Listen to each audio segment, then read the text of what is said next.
दोस्तों, जैसा हम बनना चाहते हैं या जैसा हम पाना चाहते हैं, वैसा हमारे लाख चाहने के बावजूद नहीं हो रहा है, तो यह कहानी आपके लिए ही है। आपको इस कहानी से कुछ ऐसी चीज सीखने को मिलेगी जो आपको अपने जीवन में बहुत उपयोगी सिद्ध होगी। दोस्तों, हम इस चैनल पर आपके लिए मोटिवेशनल, एजुकेशनल वीडियो लेकर आते रहते हैं, तो कृपया करके इस चैनल को सब्सक्राइब करें, जिससे हमारी प्रेरणादायक कहानियाँ आपसे छूट ना जाए। दोस्तों, आज जो आपके पास है वह इसलिए नहीं है कि आपकी किस्मत में इतना ही लिखा था या फिर आपकी किस्मत ही खराब है, बल्कि वो इसलिए है कि आप इतना ही डिजर्व करते हैं। दोस्तों, यह प्रकृति बड़ी ही न्यायप्रिय है।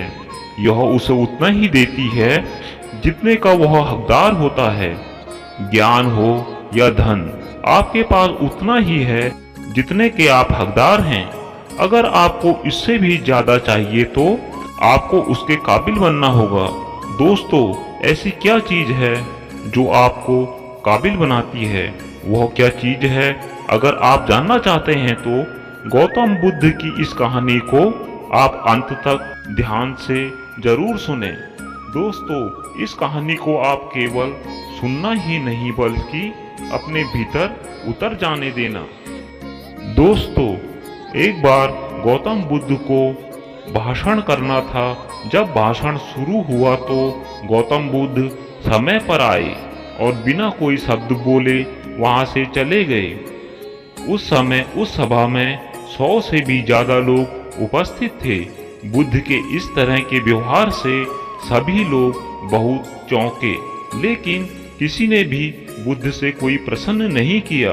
अगले दिन सभा का आयोजन फिर से हुआ, लेकिन इस बार सभा में आए हुए सदस्यों की संख्या घट गई थी। इस बार मात्र 50 लोग ही सभा में आए हुए थे। बुद्ध सभा में फिर से आए। उन्होंने सभा में इधर उधर देखा और सभा में बिना कुछ बोले चले गए। इसके बाद कुछ लोग क्रोधित भी हुए, लेकिन किसी ने कुछ नहीं कहा। अगले दिन फिर से सभा का आयोजन हुआ। दोस्तों, जो आप लोग इस समय कहानी सुन रहे होंगे, आप में से भी कई लोग सोच रहे होंगे कि कितनी दफा सभा का आयोजन होगा, और आपको भी कहानी सुनते वक्त इरिटेशन शुरू हो गया होगा। जिन लोगों को भी इरिटेशन हो रही है, यह कहानी उन्हीं लोगों के लिए है। दोस्तों, कृपया कहानी को ध्यान से अंत तक जरूर सुने। अगले दिन सभा का आयोजन फिर से हुआ। इस दिन सभा में लोगों की संख्या फिर से घट गई। इस दिन मात्र 30 लोग ही आए हुए थे। इस दिन मात्र 30 लोग ही सभा में उपस्थित थे। बुद्ध फिर से आए और पहले की तरह आकर चले गए। इस बार भी लोग बहुत क्रोधित हुए और इस बार कुछ लोगों ने पीछे से कुछ शब्द कहे और कुछ लोग बड़बड़ाए भी, लेकिन बुद्ध ने उनकी बातों को अनसुना कर दिया और वहां से चले गए। दोस्तों, अगले दिन फिर से सभा का आयोजन हुआ। इस बार केवल 15 लोग ही उपस्थित थे। बुद्ध इस बार सभा में आए और वो इधर उधर देखने के बाद उस सभा में आसन ग्रहण करने लगे।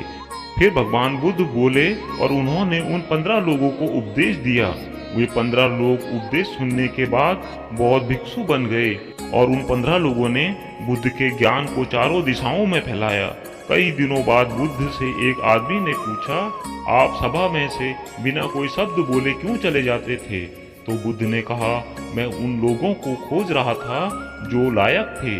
यानी पहले दिन 100 से भी ज्यादा लोग आए थे। उनमें से ज्यादातर लोग आए हुए थे। उनको मेरे उपदेश से कोई मतलब नहीं था। वे बस आ गए थे। वे लोग मेरे लिए किसी काम के नहीं थे, क्योंकि वे मेरे ज्ञान को चारों तरफ नहीं फैला सकते थे, और मुझे तो उन लोगों की खोज थी जो मेरे ज्ञान को जन जन तक पहुंचा सके। मैं इसलिए हर रोज आता और चला जाता था। मैं देखना चाहता था कि वे कौन लोग हैं जिनके भीतर वास्तव में प्यास है। जिन लोगों में वास्तव में प्यास थी वे अंत तक जरूर रुके। जिन लोगों के पास अंत तक रुकने का धैर्य था, उन लोगों को मुक्ति का मार्ग भी मिला। सवाल यह नहीं कि मैं तुम्हें क्या दे सकता हूँ, सवाल यह है कि तुम कितना ले सकते हो, अर्थात तुम्हारा पात्र कितना बड़ा है। तब उस व्यक्ति ने कहा, हम लायक कैसे बन सकते हैं? बुद्ध ने कहा, धैर्य। धैर्य धारण करने से तुम किसी भी चीज को पाने के अधिकारी बन जाते हो। उस आदमी को अब सब समझ में आ गया और बुद्ध का शुक्रिया अदा कर वहां से चला गया। तुम्हारे जीवन में तुम्हारा लक्ष्य कुछ भी हो सकता है, बिना धैर्य के कुछ भी प्राप्त नहीं कर सकते। इसलिए पहले एक अच्छा धारक बनो, जिससे चीजें खुद ब खुद धारण होनी शुरू हो जाएंगी। यही प्रकृति का नियम है। दोस्तों, उम्मीद है कि आज की स्टोरी आपको अच्छी लगी होगी। जल्द मिलेंगे अपनी एक नई स्टोरी के साथ। अगर अभी तक आपने चैनल सब्सक्राइब नहीं किया तो कृपया करके सब्सक्राइब कर लें। जल्द मिलेंगे अपनी नई वीडियो के साथ। तब तक के लिए नमस्कार।